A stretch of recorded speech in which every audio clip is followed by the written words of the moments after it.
didn't have to look to see that or guide them or mentor them. So that was perfect. I think one of the things that your research also did, this domestic violence research, is it became, for those of us who read it and saw the publications that came out of it, it became kind of a wow.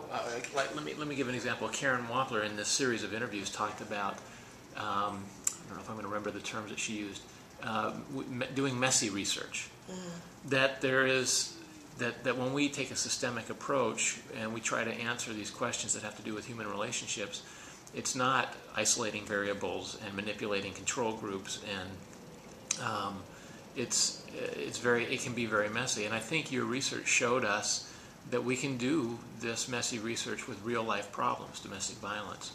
I'm reminded by something that I think Neil Jacobson said, that if we quit doing couple therapy with couples where there was violence, we would be doing little to no couple therapy. Yeah. So it addressed a real problem, but a messy problem.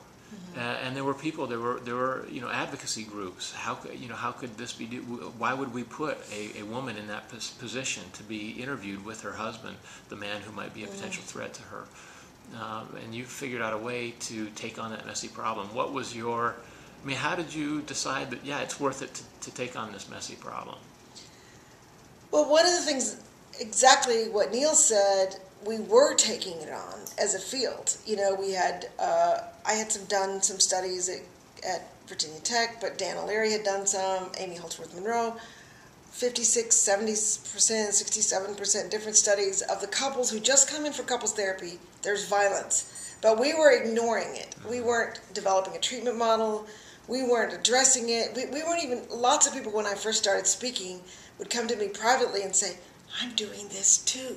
But I would never stand up in front of people and say I'm treating couples where there's violence. Because the politically correct thing would be I would break up the couple. So admitting that you did it was like, akin to being admitting you're unethical. Exactly. Yeah. So a lot of people were just really pleased that I talked about it, had some data to show that it didn't increase danger with the careful screening that we did, and with all the safety that we put into the whole program. But other people were doing it. Family therapists have been doing this forever, but they weren't writing about it, doing the research about it, or making it happen. I'm supposed to start again another thing, but I spoke to the PhD students at K-State last weekend about developing treatment manuals, and I think the students started glazing over about all the steps in developing a treatment manual, and Jared Anderson, the faculty member, said, well, what do you think? Was it worth it? Are you glad you did it? And I love that question, because this like getting grants and doing all this work, it's humongous work. Are you glad you did it? I am so glad that we developed that treatment manual, that we've done this work, that we've been invited to speak all over the country. We've spoken in South America, in Europe, that we've got some research to show what we're doing makes a difference. My career is so much more exciting, and I've had so much more of an opportunity to have an impact on the field by having gotten fundable work, by being able to tackle a messy problem.